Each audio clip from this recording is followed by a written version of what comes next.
Here. Ms. Fallant? Here. Mr. Grice? All right. Here. And Mr. Chapman and Ms. Fox are excused. All right. Approval of the minutes from the June 9th. Is there a motion? Move approval. Second. Second. Any edits? Seeing none, all those in favor say aye. Aye. Opposed? Minutes have passed. There's no change in the order of business. Anybody here to appear on an item that is not on the agenda?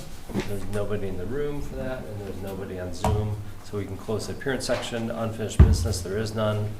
And so we can move on to 7A, which is the public hearing on the request by MPDO Holdings LLC, represented by Design to Construct, for approval of a zoning permit for a new periodontic and implant dentistry use at 220 West Broadway, and this is case number 2/19/2025.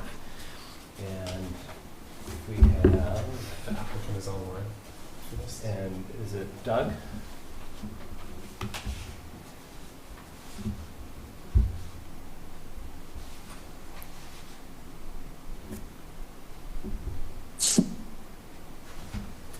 I am online, guys. Sorry, it took me a minute to unmute myself. Nope, that's quite all right. If you could just give a general description of what you're proposing to do for a new use at that location, and then we can move on from the public hearing and go on to consideration of action. Yeah, absolutely. The second floor of that building is currently unoccupied, and this will be a tenant space.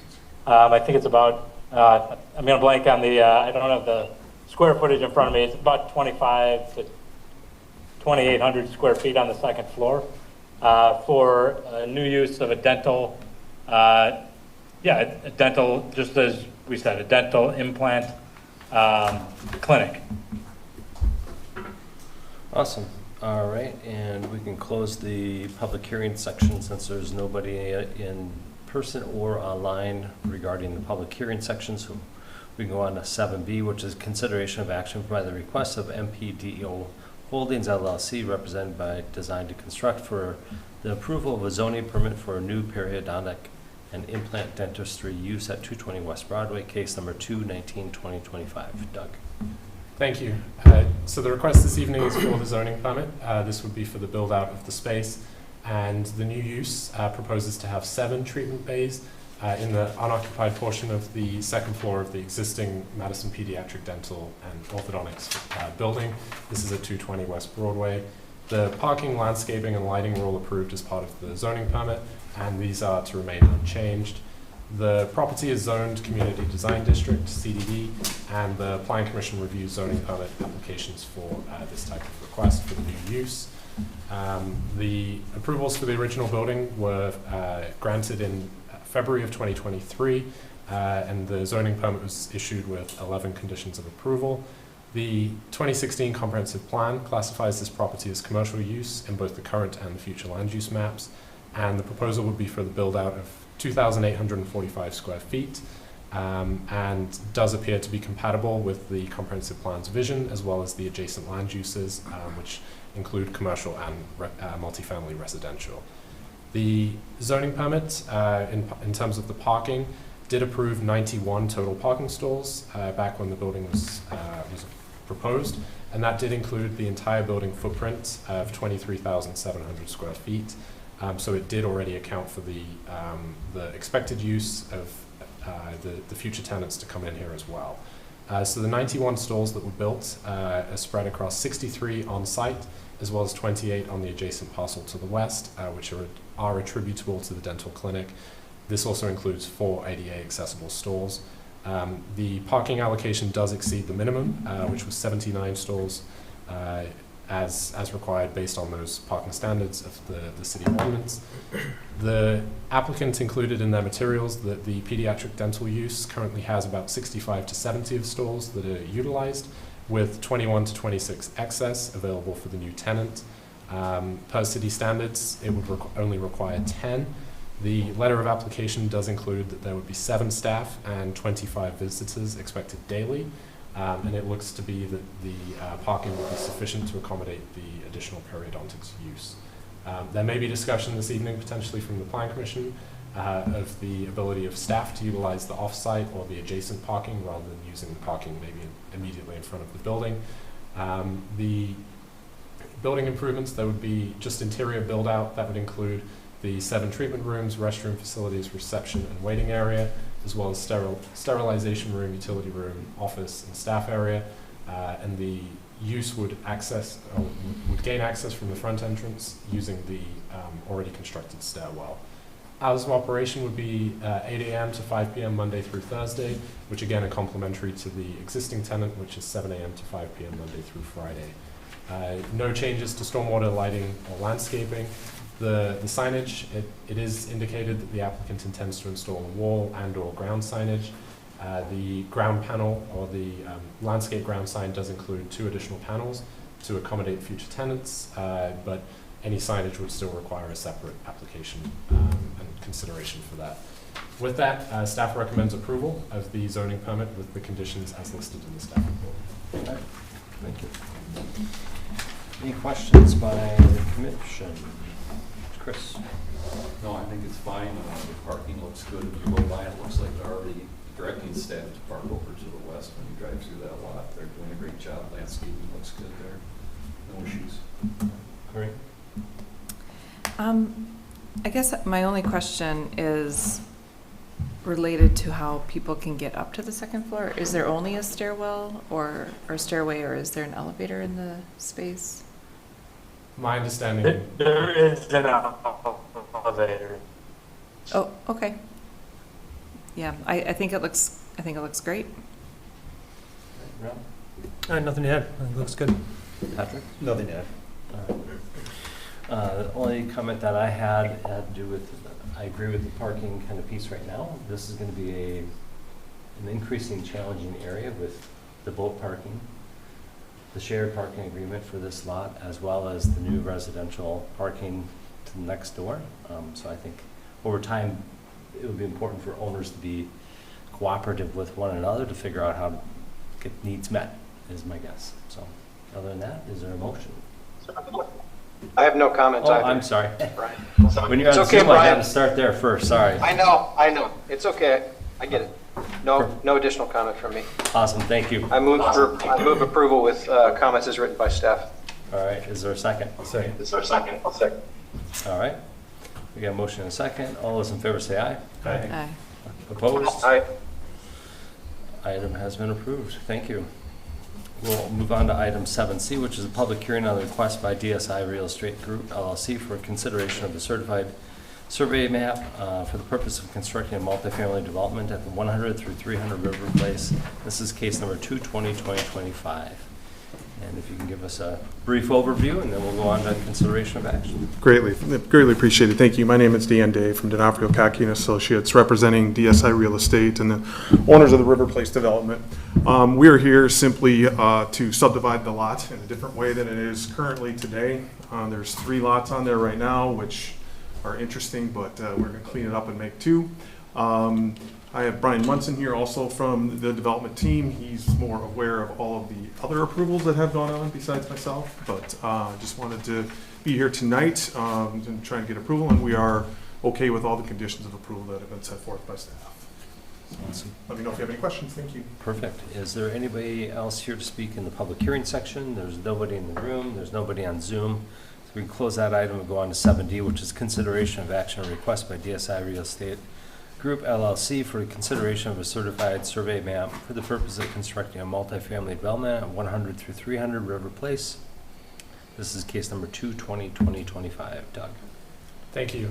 So the proposed CSM this evening would reconfigure the lots and facilitate the proposed future development on the site. That is a 2-phase multifamily development, and proposed lot 2 is to redevelop first with the existing office building on proposed lot 1 to remain. And then that would ultimately be redeveloped as a second multifamily building at a later date. So the ordinance has changed a little bit since we had a CSM come through. CSMs can now be reviewed in one meeting by the Planning Commission without the need for pre-hearing and consideration. And then also the option of it going to Public Works Committee. Given the easements sort of in that are shown here that are impacted with this potential CSM, this will be going to Public Works Committee at that early August meeting as well for their review. The lot dimensions are consistent with those that were shown during both the GDP and PIP process for this development. The parcels include Lot 1 of CSM 7625, as well as lots 5 and 6 of the River Place plat. In terms of access to streets, the River Place, which immediately abuts the proposed parcels, has a 60-foot wide right-of-way, and access would remain for proposed lots 1 and 2 from River Place. There are no minimum lot sizes within the CDD zoning district. The proposed parcels must be able to accommodate future development opportunities there, with both of the parcels being shown here for the proposed lots greater than 1.5 acres to the ordinary high water mark, 1.55 and 1.59 acres. The document does show easements across both lots. These include both public and private easements with varying widths. It's expected that some of these may need to be relocated. Also, some of the utilities may need to be adjusted with the future development. So certainly recommend that discussion continue. And again, that's why this will be going to Public Works as well. The shared access is also needed between the two lots, given the phasing of the project and the surface parking that will be there. It's recommended that the parking agreement be prepared along with the CSM, and again, that matches the conditions of the PIP approvals as well. This was reviewed by the city's consulting engineer over at Veerbecker, and their memo is included with suggested edits before the document is finalized, and that is included as a suggested condition of approval with the staff recommendation to council for approval of the 2-lot CSM. Thank you. All right. Brandon, we're going to start with you so I don't forget you. No, I don't have any comments about this item. Awesome. Rob? Nothing for me. Corinne? Nothing for me. Chris? Couple questions. Dan, could you? Sure. The 15-foot water main easement shown on the east side of the property, the bottom of the CSM. Yeah. I thought that was also an access easement, because that was when you originally did this, and you were probably around then, that was put in there so that the city would have access if they needed to go in and dredge that lagoon or work on that shoreline. Yeah, there's a path, I believe, over top of that I think area, so. and I don't think it was ever designated as a, well, if It might have been. it might be in the actual I'd check document that's labeled as water main It easement. might be, just saying it so we check Mhm. it, and we look at it when it goes to Public Works too, because that's the only access, and it's not really access right now, because FedEx and UPS and the US Postal Service decided to all put their boxes right in front of it to block it. But technically, that is the way, it's the only way really to get down to that lagoon for any repairs or dredging, for example, but repairs to the sidewalks, anything. So I'd say that'd be one thing to watch. I assume you won't record this unless you're ready to go ahead with phase 1? That's correct. And then what happens if you don't do phase 2? The reason I ask that question is that remaining building is only 2 foot off the property line, which means the fascia is hanging right over the property line. Actually, outside the fascia, from what I recall. Is it? I was down there and looked, I bet that's a 2 foot overhang. Well, I think it's, that line is the actual fascia. I mean, the, Fascia? yeah. I think that's edge of the, okay. We measured it, I know we did, because that was one question that I had when we were doing it. And if it did, Neither way, the shared agreement will take that into account. understood, but we wouldn't typically allow a building that big 2 foot off the property line. So my question, I guess, to the commission is what happens if phase 2 doesn't happen? We have a building 2 foot off a property line, a fairly substantial one. My question to you, Dan, we don't have anything that shows I just don't recall, there's not an overlay of what was approved for the buildings and parking lots. Is there any room in that to move that out a little bit so there's a little more room for that building if that never happens? If it all happens, we're fine, but if phase 2 doesn't happen, I worry about that building being so, really right on top of the property line. I don't have the site plan in front of me, and I can't remember exactly I how can't. that line, but I remember many months ago drawing that line through there. There might be a little room to move it to the north, I guess to the north. You're right. But it's really all tied up into the shared agreement. The distance off the property line, usually in these circumstances is only, the only problematic part to it is just with fire protection. And since this line needed to be here so that the fire protection on the new building was taken into account of, the existing building is going to be taken care of in the shared agreement that's done between these two I think we have properties. additional information on the table. Maybe we do. This is why I brought him along. There you go. Brian Munson with Vanderwall and Associates. Yeah, so north of the building is some parking and the fire access lane for building 1, which will be permanently in place due to the needs for that fire access. So as far as a fire separation component between the buildings, there's not going to be an issue of the lot line being in close proximity to the existing building, even if it doesn't happen. And it's also a parking lot? Yes, there is parking. How close is the parking lot to that lot line? It's the existing park, it's effectively the way it is today. So just north of the building, there are parking stalls. Well, And no, north of the building, there's a little landscape, and Yep. then there's a 5-foot sidewalk. yeah, So does that stay, or does that go for new parking? that goes for the new parking. Yeah, so the PIP approvals, it showed that parking being on the north side of the building than the fire lane. And it does, so there you go, yes. So that's the existing. Yep. No, that's No, that's That's the proposed, yep, proposed. that's correct. My apologies, we did remove that. So there's really nothing there to make that property line be that close. I guess, there's new. This is the same as our CSM, so north is to the right, No, No, north is north straight is up. up. straight up. The CSM, Chris, when you said this was east, it was actually west. Okay, so, So CSM is north to the left, I got you. Yeah. Okay, so there's really nothing that's not, can you enlarge that again? So is that your fire lane, Brian, where that's crosshatched? The 26 feet adjacent to the building is the fire it's the lane. fire lane that goes into the underground parking. So I'm seeing the asphalt, looks like sidewalk adjacent to Yep. this to the Yep. north. That is correct. So I Access for misspoke, the- my apologies. So really, that property line could be further to the north then, couldn't it? We would have to check with JLA just to see if there's any fire constraint issues, but I don't think there is. But I guess what does it accomplish though, Chris, is the What it question. accomplishes is if you don't build phase 2, then we have a little room around that building.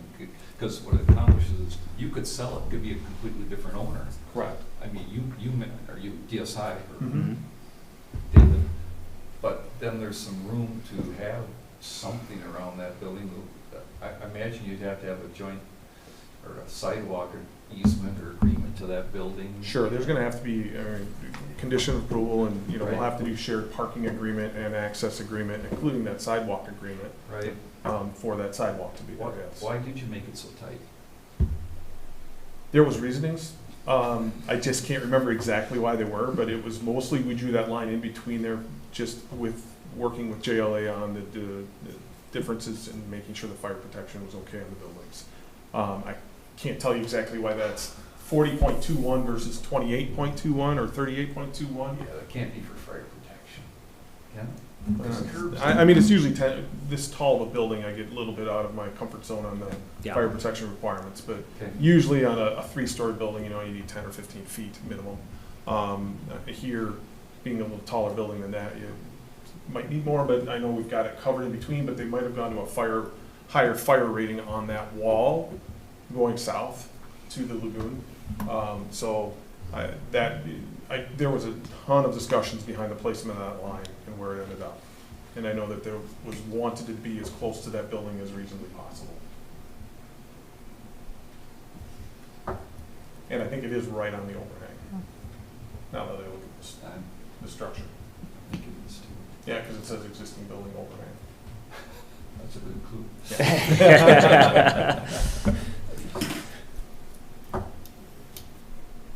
Okay. It's interesting, we have all these discussions, all the firemen I know say there's no way in the world they're gonna pull their fire truck up next to a burning building. Yeah, well, that's another, Those fire that's lines. another discussion. Yep. Okay. I guess it's just kind of one of those great things, and We will, I mean, we're gonna certainly, you know, in the cross-access easement agreement, that we'll have to do, on parking, agreement, we'll certainly look at what the rights are of that existing building on that land. You know, because if they have to repair the building or do Right. something, I believe Bill Cole has approved that agreement, does he not?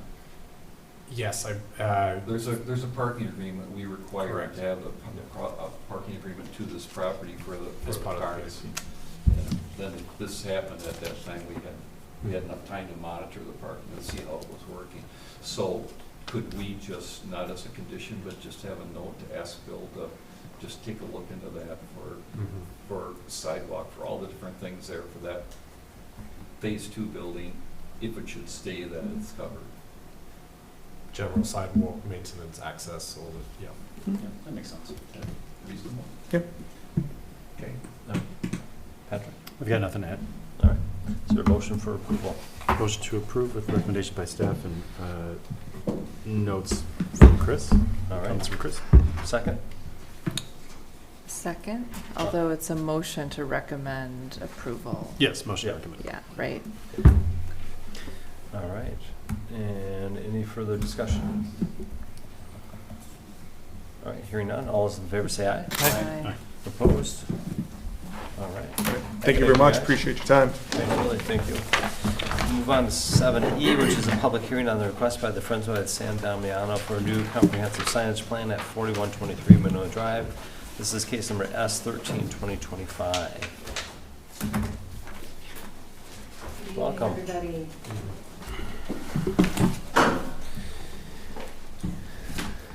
I'm Dawn Fonseca. I'm the operations manager with the Friends of San Damiano. Julie is not able to be here with us this evening.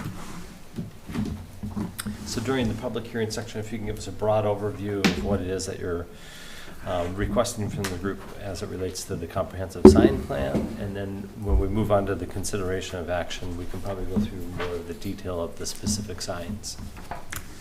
Appreciate that. What we are looking for is allowance, what we're calling our comprehensive signage plan, to not have to come for every event, but here's what we're doing overall for the year in terms of the activities and events and such that we have at San Damiano related to the signage that we would need.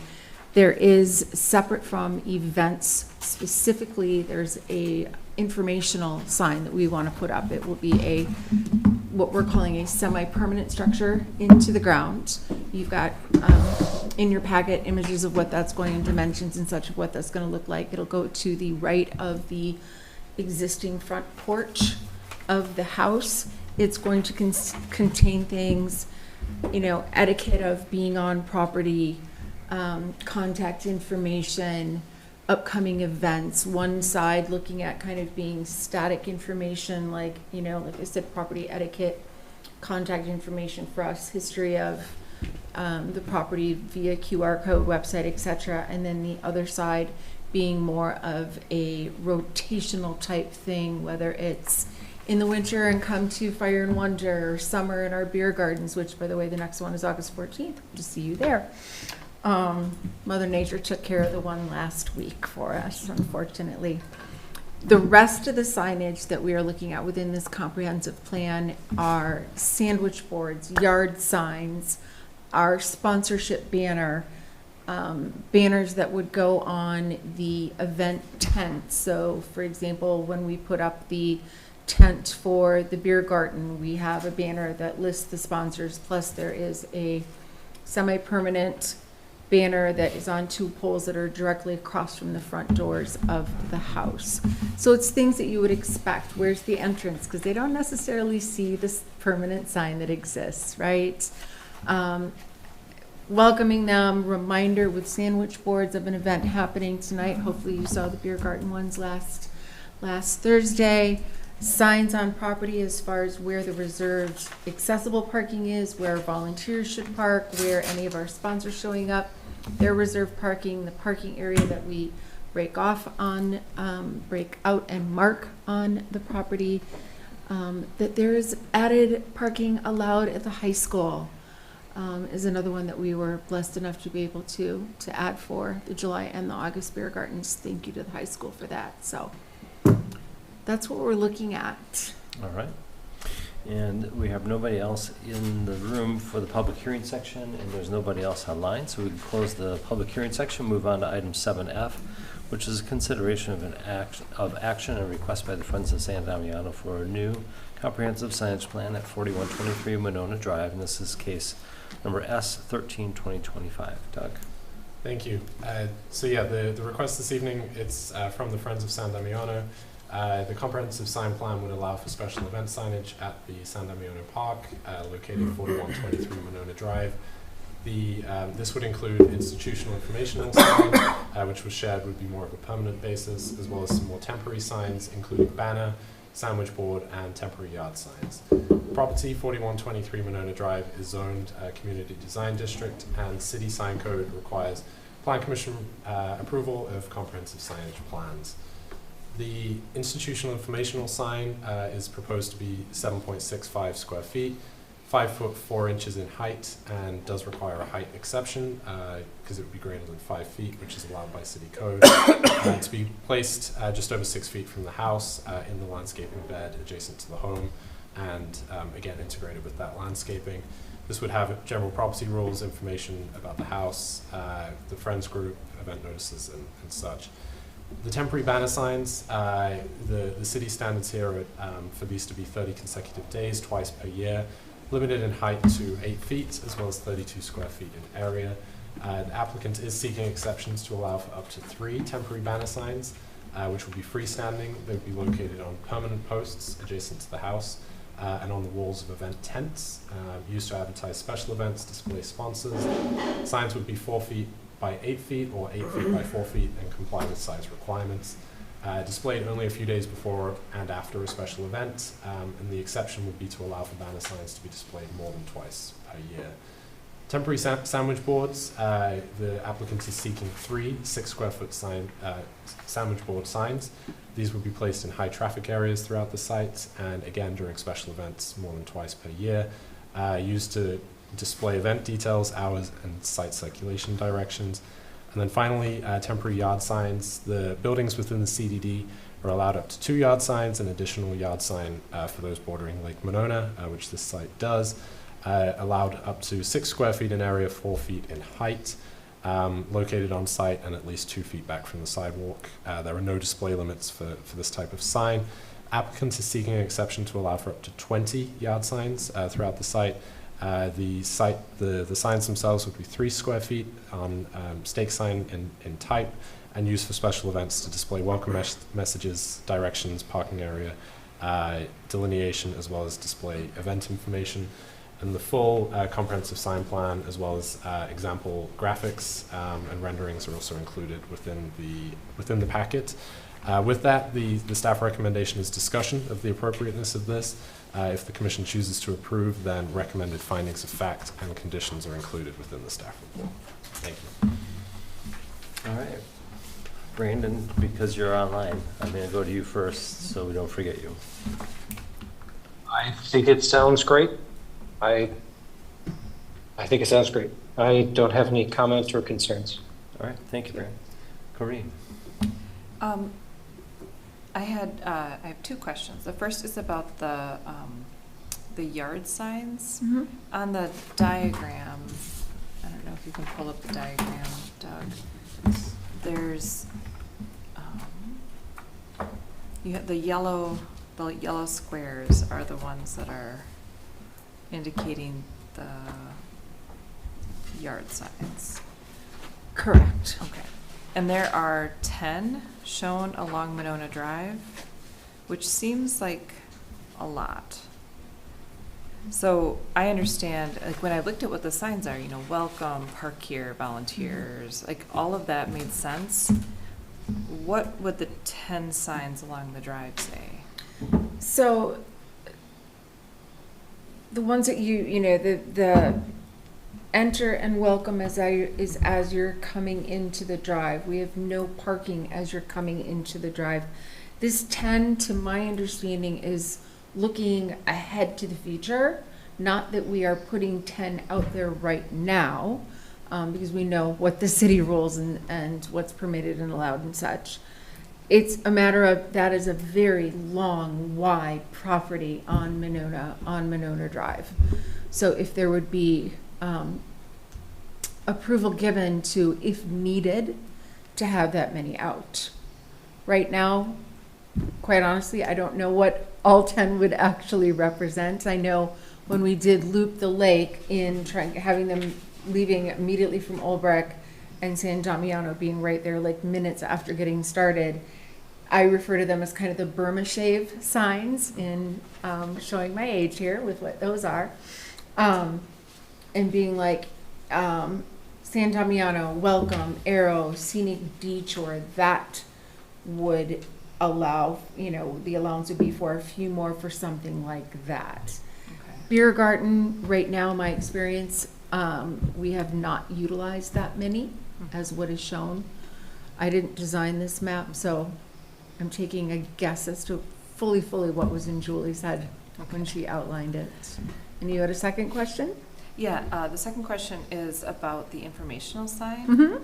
I don't have a problem with the height being taller. I actually am wondering if it's tall enough. Because if you're looking at that sign and it's 5'4", and you're, 6'2" or something, I guess I'm just, well, I don't know, I guess I'm fine with it. I think I'd be fine with it even being taller, I guess, so. Oddly enough, I understand what you're saying. I was at Wyalusing State Park about a week ago and saw a sign board pretty much exactly like what we're looking at, and grabbed my tape measure out of my car and did a selfie trying to go, okay, can you see where I'm at? And can you see where that, the top of the height is? It sounds lower than it is. Okay, so you feel comfortable with it? Yes, I feel comfortable with it. I feel comfortable with it. I've done the try and stand on my tippy toes and, how bad is the angle and such like that. No, so Okay. I feel fine with it. Okay. But good question. I don't have any other questions. Chris? I'm just going to jump back on what Corinne said about all those signs on Monona Drive. I think it's too many. I think I'll make it look like a flea market, and that site deserves more integrity than to have a dozen signs on the Correct. frontage.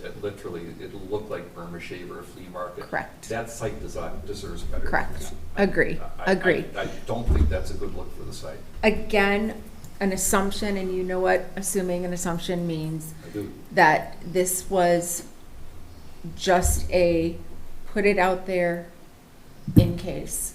I agree with you. I don't want to see a bazillion signs out front at all. I want to get our point across and draw people in. That property deserves, the honor and the Integrity. respect and the heart. Yes. Absolutely. I'm with you on that. I would not be in favor of 12 signs on that frontage. I just wouldn't. Yeah. As far as the informational sign, I think it's great. I think on restaurants, we let them put up even taller than that. And this is like what we let somebody put for informational sign on a restaurant, except it's off the building, but it's nowhere close to anybody from Monona Drive seeing it. And I would actually add a condition on all your banner sign, finding the facts that it's also, none of these are visible from Monona Drive. And that really keeps us separated from somebody else coming in and saying, well, you do it here, why can't we do it there? So I think those are my two biggest comments for it, but I don't think we need to prove a dozen signs on. I guess I have a third comment. What is condition 1 about that says you can prove any extra signs you want? Well, I mean, when we're approving an exception to something, to then say, here's what it is, plus you can prove whatever else you want, that seems like it's really not an exception anymore. I don't disagree. I did not draft this. I would be happy for condition 1 to be struck. I think the goal Well, of you understand my I theory do. behind it. Yes. If this is an exception, you have full approval to approve, or full authority to approve any signs that meet within our sign code. It's just, this is an exception is why it's here. And maybe, I'd just be speaking for one of my colleagues, but if, maybe that was the intent, that maybe condition one of the suggested conditions of approval be, additional signs may be permitted with administrative approval, or something that But you meets have that. this. Yeah, So, Yeah. so to add sign approval, unlimited sign approval to exception doesn't make sense. no, that's not the goal of, the goal here was to create a catalog of I understand that, signs. and I didn't add, I understand all these little signs on site to say, park here, this is the parking, move here, no parking here. They all make a lot of sense, and I'm sure it'll be done really well. I just don't care for 12 signs up and down Monona Drive. I think that just cheapens the property. Right now, the extent of what we have had on Monona Drive is the sandwich boards Mhm. that like last Thursday, for example, I was on property at about 7:30 in the morning, putting out, the sandwich board saying beer garden tonight, Yeah. right? And then the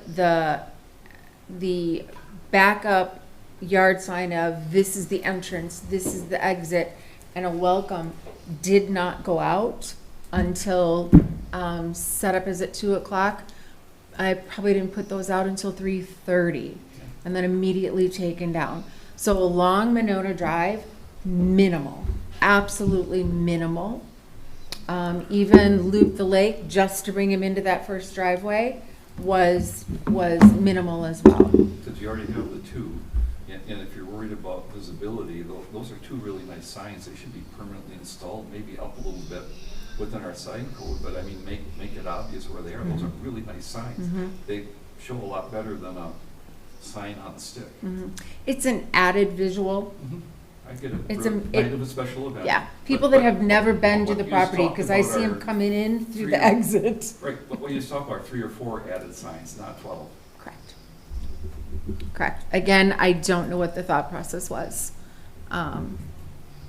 If it was in relationship to there being what's the rule right now? Isn't there something about so many yard signs per so many feet? It's just per property, so it's not, Okay. the frontage is not Okay, accounted that's for. what I thought. Okay. And the way they came up with 12 is if you look at the map and you look at the number of houses, that's how you get to 12. Okay. Roughly. Okay. 2 per house Okay. for that same stretch equals about 12-ish. Okay. That makes sense. Yep. Rob? I guess I agree with the yard signs along Monona Drive. I have no problems with the other ones. It seems like it's largely just directional to make events run. Absolutely. And I know that they're not kept out there. I don't really have an issue. So that's all I got. Patrick? I would say the same thing about the yard signs. I think we all remember when Pet Supplies Plus opened, and they had like the 4,000 yard signs Yes. all Yeah. up and down Broadway and everywhere. Yeah. It This looked isn't gonna, terrible. they're not pink flamingos. I Yeah. absolutely will not. Yeah. Absolutely will not. So, yeah, it would be hard to, if we allowed it, it would be hard to enforce any other property that wanted to do that again. Absolutely, understand that. So I would be, otherwise otherwise I think it's great, just Wonderful. not the yard signs. All right, is there a motion for approval with some possible changes of the condition of Sure, approval? I'll move approval with your findings of fact, 5, 6, and 7, add the fact that the banner signs are not visible from the public right away. They're not. Strike condition of approval number 1. Actually, let's just replace that we're approving a maximum of 6 temporary signs along Monona Drive. Maximum of 6. Doug, did you get all that? I did. All right, is there a second? I'll Second. second. All right, you can take your pick, either Patrick or Corinne. Any other questions or concerns? Chris? I just picked 6, I cut it in half, but I mean, what you talked about is 3 or 4 temporary signs. It leaves a little leeway, but I think it is a reasonable amount for Absolutely. the property. And if there was ever a major issue, Doug can bring it back just as staff for a Absolutely. change. But it seems like a reasonable number for that frontage. Agreed, appreciate that. I would, unrelated to the approval, like revisit that informational sign too. 'Cause this is like about the size you're looking at. And I'm 5'10", and it's gonna be this big.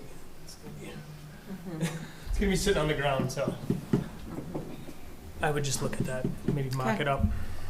And I understand wanting it low for someone in a wheelchair, so where do you put it? But Mhm. I think if we all agree, staff can look at that height, because we allowed higher for restaurant signs, and this is similar to a restaurant sign. Yeah, well, then I wouldn't put in a planting bed either, if you want someone in a wheelchair to be able to get close to it to look at. They can, it's not, I mean, you're looking at 12 to 18 inches back from the edge of that bed, Well, I think it's fine, I Yeah.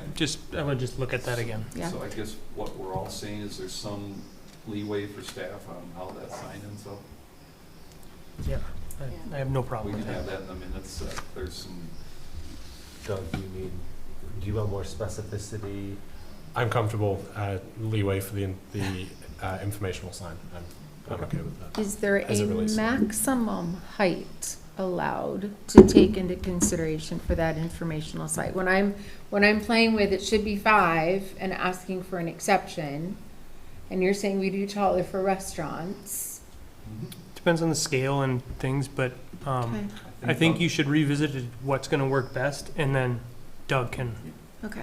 provide any feedback. All right. It allows 200 square feet in there, if I remember right. For restaurant? no. Oh. 200. Institutional. No, institutional, it says institutional information signs are 200. That would be That might be strange. too big. But our That would probably landscape be too ground large. signs Yeah. are Yeah. what, 6 feet? Yeah. It's right in this packet. That's- Must be true if it's in there. I know. That's why he's double checking the sign code. Institutional is correct. So institutional constitutes what? Probably a school.